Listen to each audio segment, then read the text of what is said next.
passamos para a última apresentação da professora Evani Viotti, professora do Departamento de Linguística, né?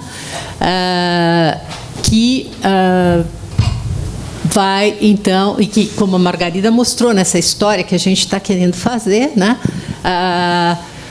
Se engajou no projeto da Margarida e, vindo de uma tradição de trabalho na tese de doutorado com a teoria gerativa e as construções existenciais, entrando no Departamento de Linguística como professora da área de descrição linguística, e começou a trabalhar justamente com as línguas de sinais.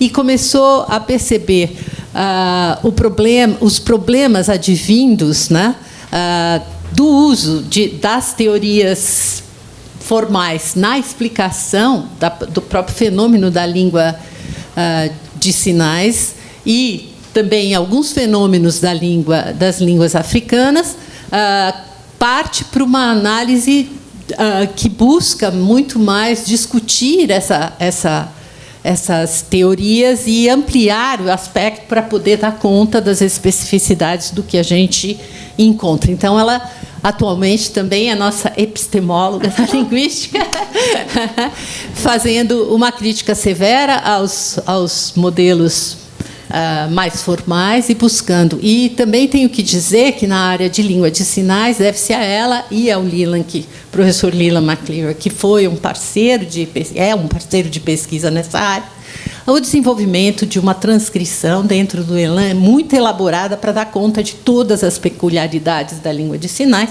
que escapam dos tratamentos dados para a língua de sinais dentro dos modelos formais. E é essa, mais ou menos, a abordagem também que vem sendo adotada no tratamento das línguas africanas e do entendimento da participação das línguas africanas na formação do português brasileiro. Então, muito obrigada, professora Evani. Professora. Minha parceira, Evani. É isso. Vamos lá. Então, eu agradeço muito o convite que foi feito pela Olga para que eu integrasse essa mesa. É uma felicidade enorme estar aqui na mesa do lado da Margarida, de um lado que foi uma mentora de toda essa aventura pelas línguas africanas, e o Rodrigo, meu primeiro doutor, que fez uma tese super séria e detalhada sobre a questão da transitividade nas línguas banto. Então, eu chamei, a Esmeralda leu aí um título enorme, e eu falei, não, eu tinha dado línguas africanas na evolução do português brasileiro, o caso banto. Na verdade, eu queria, se o Fiorino não estivesse na plateia, eu ia chamar essa apresentação de atirei no que vi, acertei no que não vi, porque vocês vão ver que essa trajetória que eu vou expor para vocês aqui, que é uma trajetória minha com a Esmeralda, na nossa parceria de quase 20 anos já, houve uma sucessão de surpresas positivas que foram levando a gente para caminhos que eu acho que 20 anos atrás a gente nem sonharia que ia tomar, né? Então, oi, Rodrigo, como que faz para andar aqui?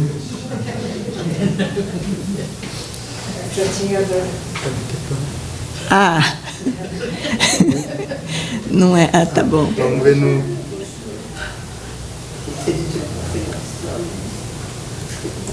peraí. E pior que o tempo tá... Não, a Esmeralda está descontando, né? Tô. Vai me penalizar por conta da minha...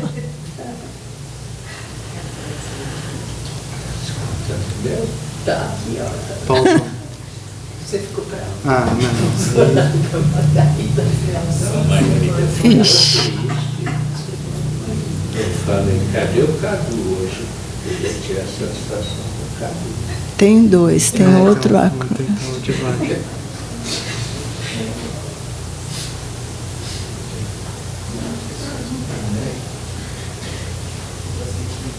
Eu estava no Chrome.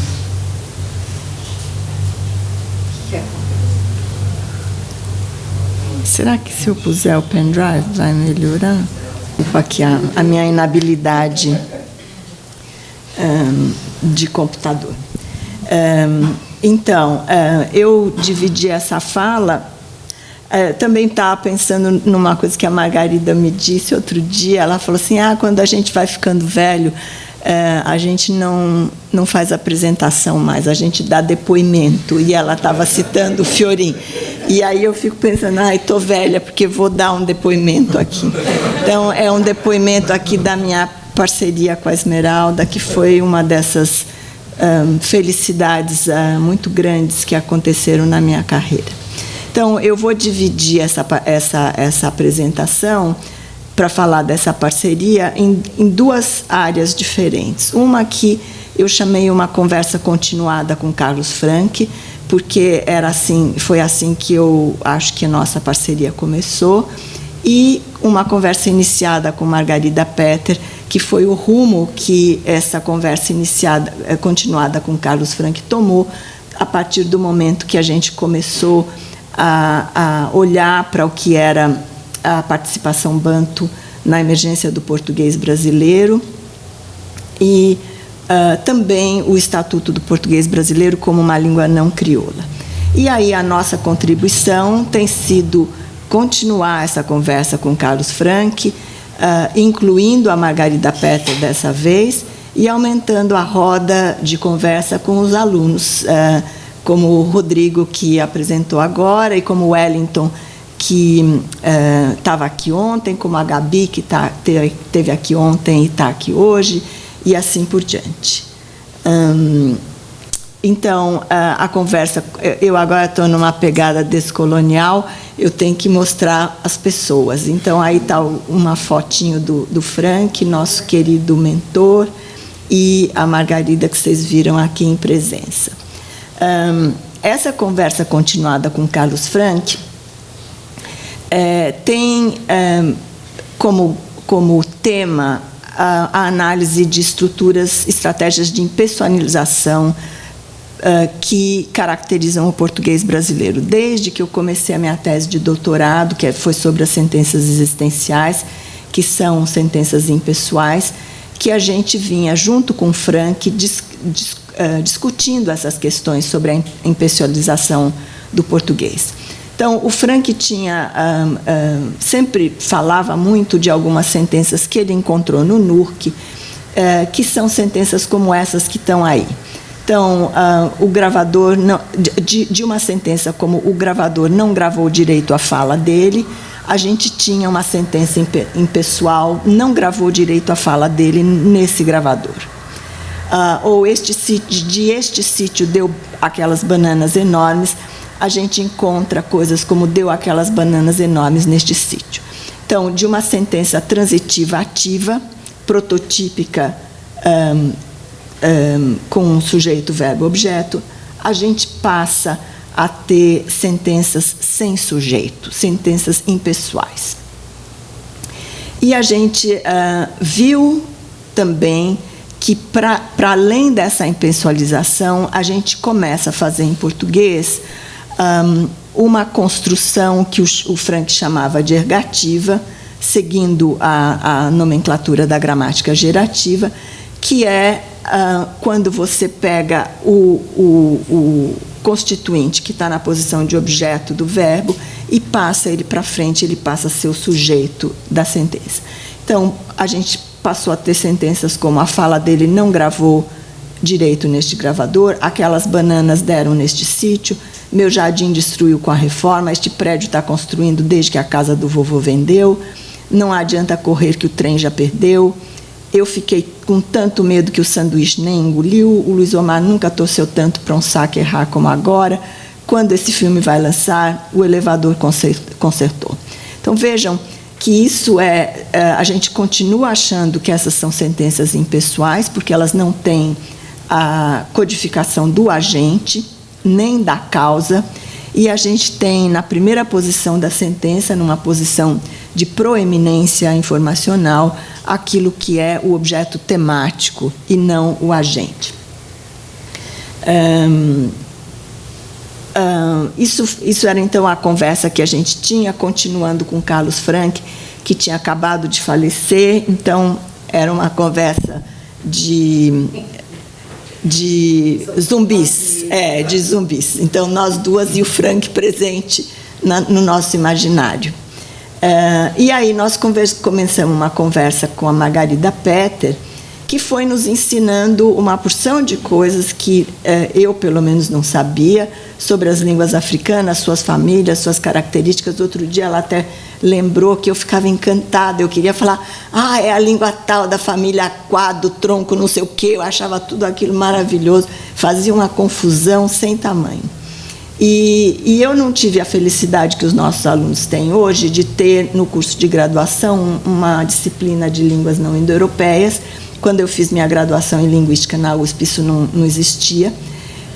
Mas a Margarida trouxe o Bernard Caron no âmbito daquele projeto CAPES-COFECUB, e ele deu um curso em 4 ou 5 dias falando dos aspectos principais das gramáticas das línguas africanas, e eu pensei, meu pai do céu, como é que pode ter tanta vogal, como é que pode ter tanta consoante, como é que pode ter morfema no verbo, no nome, no determinante, no pronome, em tudo.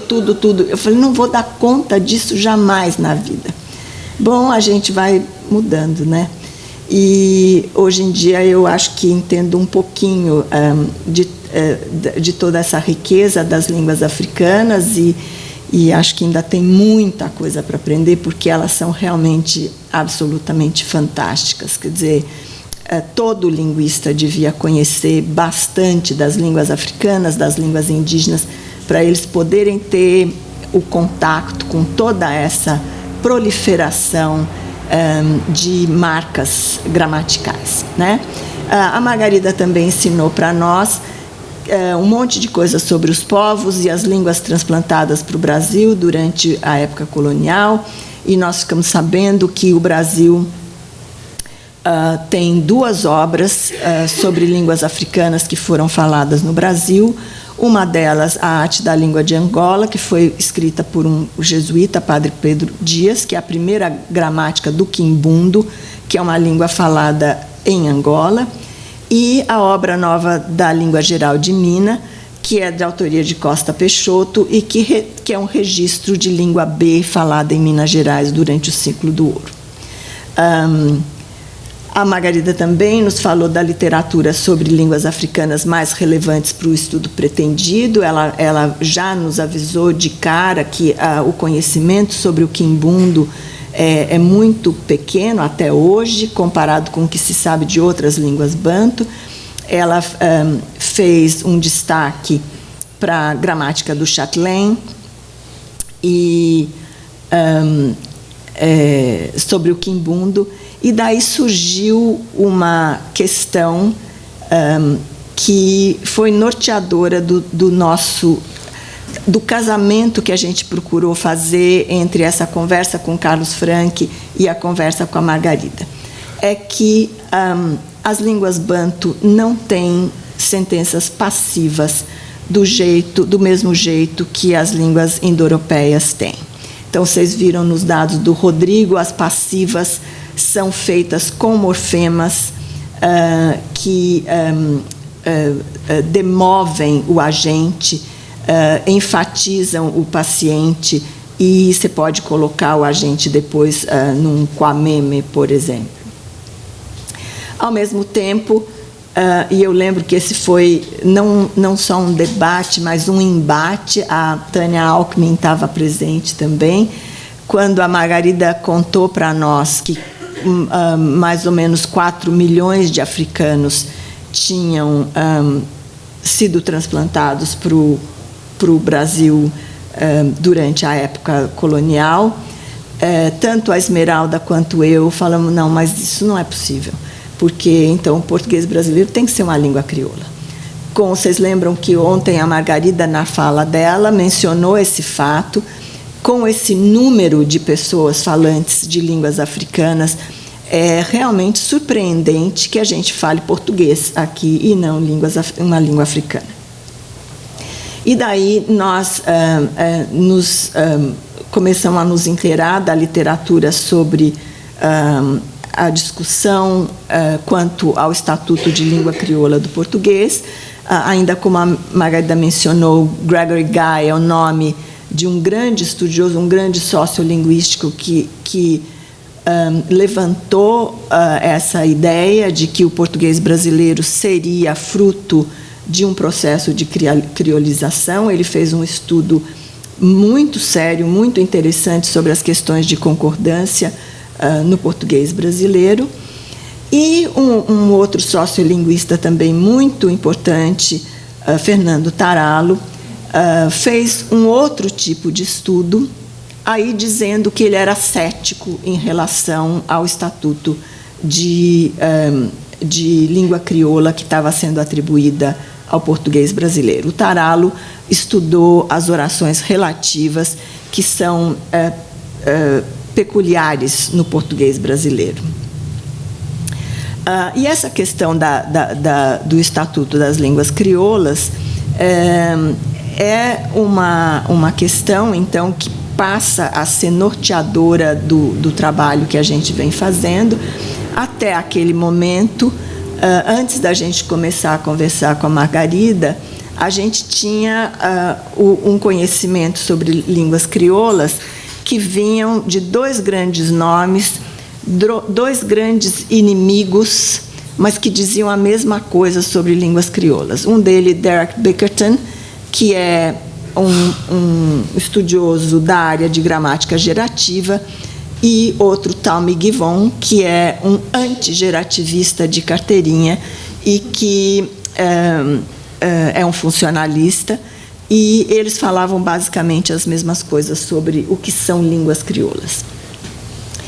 Nós nunca tínhamos ouvido falar desse congolês que está aí na figura do lado direito, que é Salikoko Mufwene, e a Margarida, quando nós dizíamos, não, precisa ser língua crioula, porque não é possível com 4 milhões de africanos falando, ela fala assim, não, vocês precisam conhecer o trabalho do Salikoko Mufwene e de outras pessoas que têm uma teoria sobre crioulos e pidgins diferente da dos gerativistas, etc., etc.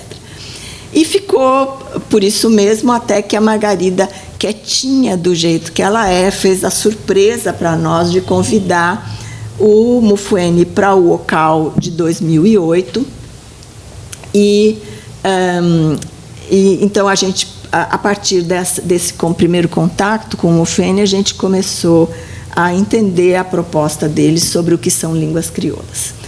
Mas vamos falar um pouco mais sobre o que é esse processo de egativização do português brasileiro, que é a nossa conversa continuada com Carlos Franck. Só para relembrar que tem mais 2 exemplos, o carro vai carregar aqui na frente ou na garagem, e o artigo fica xerocando enquanto a gente vai almoçar. Então, todas essas sentenças que eu coloquei aqui como exemplos desse processo de egativização são sentenças notadas, elas não são criadas por nós ouvimos essas sentenças. Então, as questões que elas fazem a gente fazer são as seguintes: quão inovadoras são essas construções? Será que elas são construções que estariam substituindo as construções passivas? Se não, qual seria a diferença entre elas e as passivas? E qual poderia ser a explicação gramatical para essas construções inovadoras? Por fim, como explicar a emergência dessa inovação, se se trata de uma inovação? Bom, as respostas a que a gente tem chegado 20 anos depois é que elas são inovadoras não em si, mas em relação ao tipo de verbo que pode participar dessa construção ergativa, entre aspas, e a sua frequência de uso. Todas as línguas têm construções de alternância de diátese como essa, mas não com tantos verbos como a gente tem no português brasileiro, nem com a frequência que a gente tem no português brasileiro. Nós também ficamos sabendo que nós não estamos perdendo as passivas. A Esmeralda encomendou um estudo para o Ronald uns anos atrás, e ele usou o corpus que ele estava montando naquela época, o SP 2010, para ver que as nossas passivas continuam existindo e continuam poderosas. Então, essas são construções que competem com as passivas. Elas devem ter alguma peculiaridade, e a gente precisa ver como é que essa peculiaridade se manifesta, e até onde a gente tenha visto, até o momento, ela se manifesta porque o agente da passiva não é nem sequer conceitualizado. E a evidência disso é que a gente não pode ter um agente da passiva nessas construções. Então, a gente não pode dizer o artigo vai ficar xerocando pela secretária, por exemplo. A gente pode dizer o artigo vai ficar xerocando enquanto a gente vai almoçar, e é como se ele ficasse milagrosamente sendo copiado. Essas construções, então, a gente hoje sabe que são construções que refletem uma conceitualização semântica que é chamada absoluta e que é típica das línguas ergativas. E a hipótese para sua emergência, que a gente vai explorar, é que elas vieram do contato do português clássico com construções do quimbundo. Então, o que é essa conceitualização absoluta? O que é esse construal absoluto? Então, o Rodrigo já mencionou isso aqui. O Lannacher, que é um gramático da linguística cognitiva, diz que existem dois grandes tipos de conceitualização de eventos. E aqui, então, é importante notar que a gente está falando de conceitualização, a gente está falando de semântica e não propriamente de sintaxe, né?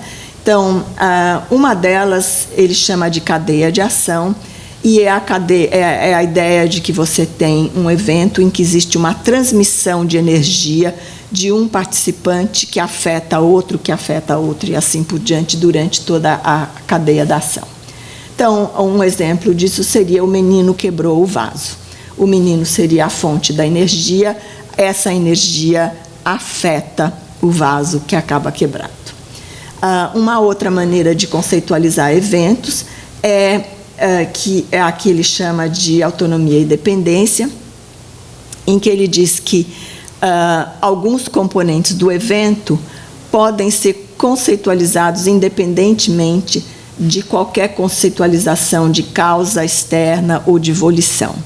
Então, aqui nós teríamos as sentenças do tipo vaso quebrou, nesse modelo prototípico do que a gente chama alternância causativa ou alternância ergativa. E ele diz, então, que as línguas do sistema nominativo-acusativo preferem a cadeia de ação, preferem a agência, enquanto as línguas do sistema ergativo absolutivo preferem a conceitualização do participante independente, e isso é o construal absoluto. Então, aqui se encaixariam essas sentenças do português brasileiro que a gente estava estudando. Então, o que a gente estava sugerindo é que estaria havendo uma expansão da estratégia do tipo ergativo absolutivo, explorando a intuição inicial do Frank. Aí, pelas tantas, a gente se pergunta, será?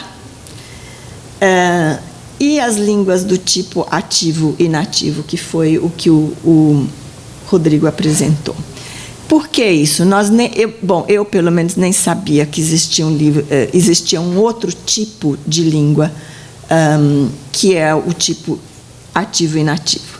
Esse tipo de língua engloba muitas línguas indígenas e tem sido estudado muito por pelos linguistas que estudam as línguas indígenas, mas ele não é um tipo de língua que é muito discutido pelas pessoas que se limitam a estudar as línguas indo-europeias. Embora os linguistas históricos estejam cogitando da hipótese de que o pré-proto-indo-europeu tenha sido desse modelo ativo e inativo.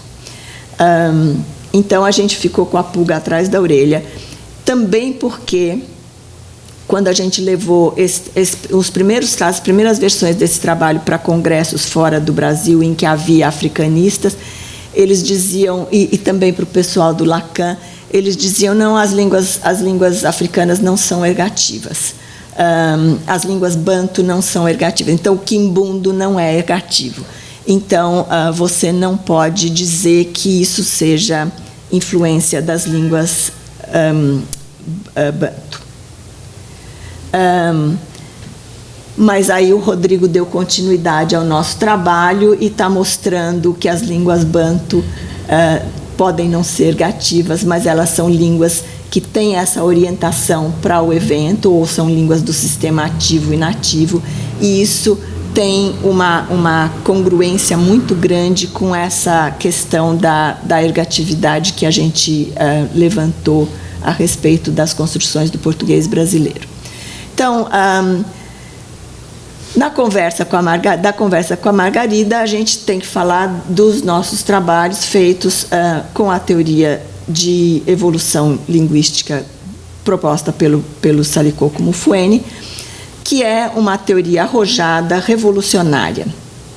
Ele vai criticar toda a linguística histórica e vai criticar toda a visão parcimoniosa que se tem sobre mudança linguística. Ele vai dizer que a língua muda a cada interação. Então, a mudança é muito mais pervasiva do que sonha a nossa van filosofia, e ela é sempre, como disse a Margarida ontem, motivada por fatores externos.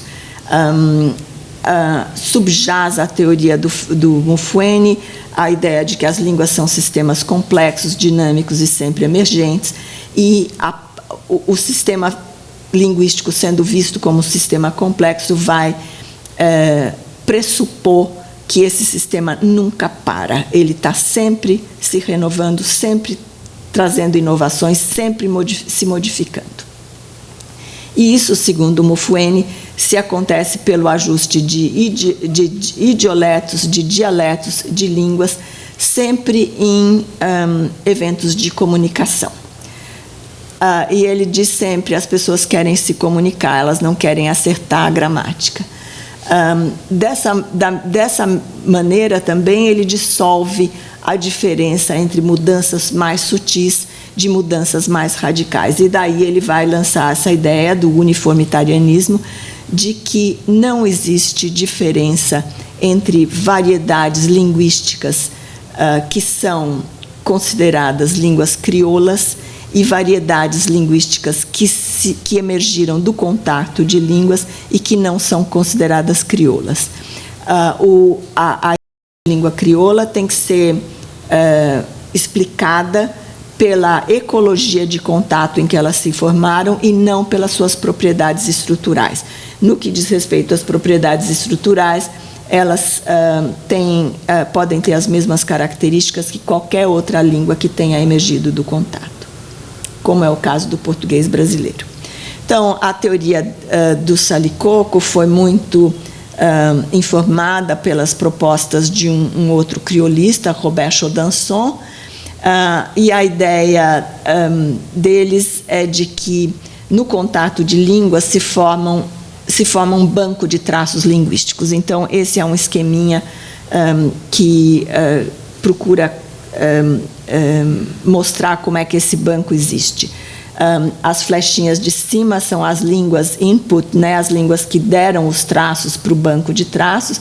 Vocês veem que na flechinha da esquerda tem a cor azul clara e rosa, do meio tem azul claro e rosa de novo, na da direita tem só tem o rosa, mas então tem alguns traços que são comuns a todas elas. Elas entram no banco de traços, que é esse retângulo que está no meio, e saem com uma configuração diferente daquilo que eram as configurações originais. Então, vejam que existem uma nova escolha de traços nessas línguas que emergem desse contato de línguas, né? Um dos fatores que tem sido apontado para essa escolha dos traços é o que se chama congruência de traços. A congruência de traços é uma semelhança que é percebida pelo falante. Vejam, então, não é semelhança de gramática que nós, linguistas, vemos entre os traços. São semelhanças que os falantes percebem naquilo que está disponível para eles naquela ecologia. Então, eles vão dizer justamente que a inovação linguística é ubíqua, porque a gente está sempre recombinando esses traços. Então, para mostrar para vocês como é que a gente tem pensado isso, a gente tem aqui no retângulo da esquerda um exemplo do português do século XV. El Rei é um tópico que está a quilômetros de distância do resto da sentença, então tem um monte de adjetivo caracterizando o rei, deve ter uns 10, 12, dizendo que ele é uma grande majestade, aquela coisa toda, e depois continua uma chamada Dona Urraca, casou com Dom Raimão de Tolosa. Esse tópico lá em cima é retomado por um pronome vazio antes de casou. Vejam que ele está ligado aí com essa setinha azul. Esse pronome vazio na frente do verbo casar toma como antecedente esse é o rei lá longe. Antes disso, vejam que uma chamada Dona Urraca, que devia ser o objeto direto, que é o objeto direto do verbo, está fronteado. Então, essa é uma sentença típica do português do século XV. Ao mesmo tempo, no quimbundo, o Rodrigo trouxe aqui uma das versões dessa sentença, e eu apresento aqui outra. Essa sentença também é dada pelo Guivon, e você tem Nzua o computador Nzua a Mumono, o computador inverteu um.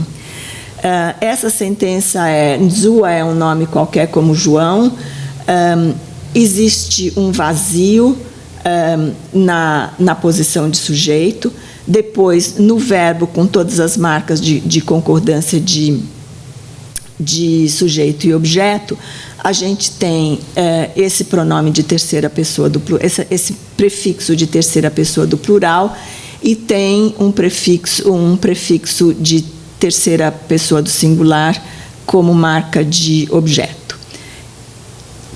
Crucialmente, essa sentença tem uma leitura impessoal. Então, essa leitura impessoal, para nós, seria traduzida como João, ele foi visto, tá certo? Ou João viram-no, mas com um sujeito impessoal. Então, são traços do português clássico, o objeto fronteado, o verbo na forma ativa e um sujeito nulo, anafórico, distante do antecedente. No quimbundo, a gente tem os seguintes traços: o objeto fronteado, o verbo na voz ativa, na forma ativa, e ausência de agente ou leitura impessoal, uma interpretação passiva.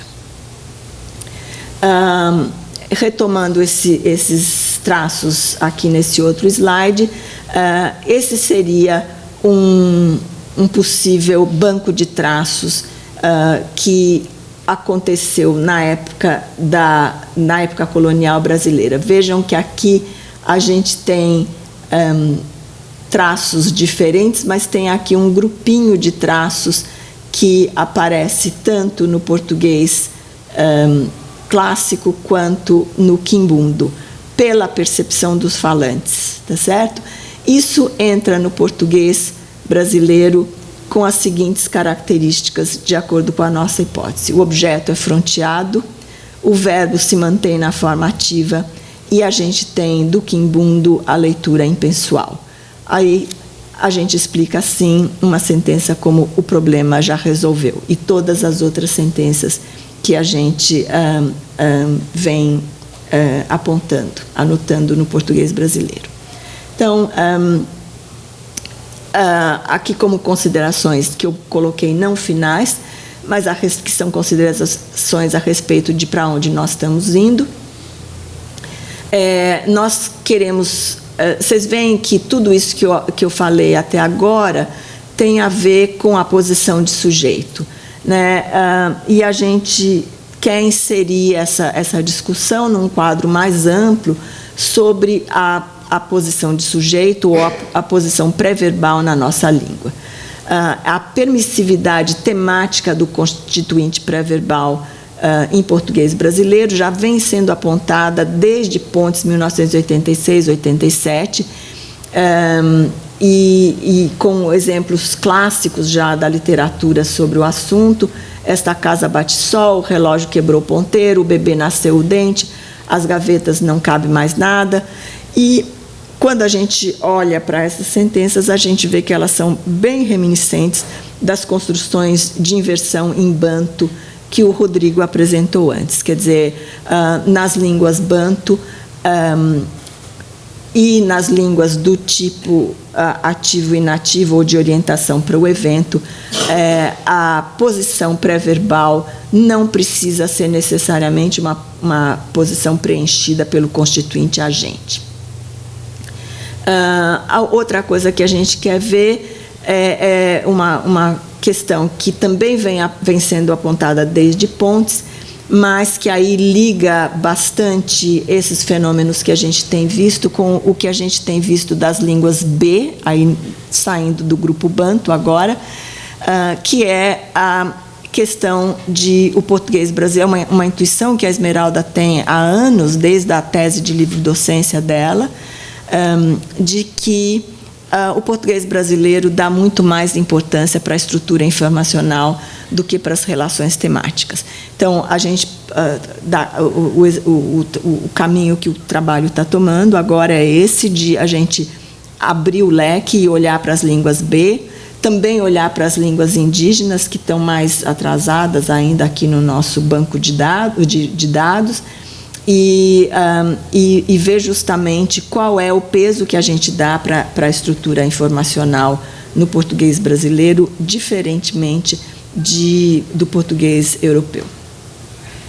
Então, eu queria agradecer, primeiro, ao Frank em Memória, a Margarida Petter, muito, ao professor Emílio Bonvini, a todo o grupo do Lacan que nos recebeu, que já não deve ter mais ninguém dos antigos lá, ao professor Salicoco Mufuene, Félix Ameca, Axel Fleisch, que também nós trouxemos logo depois do Ocal, Lutz Martin, que é um grande especialista em línguas banto, Enoch Cabó, que é especialista em línguas B, ao Wellington Santos da Silva, ao Rodrigo Madri e a Gabi de Souza de Oliveira, que tem entrado nessa conversa junto conosco. E muito obrigada a todos pela atenção.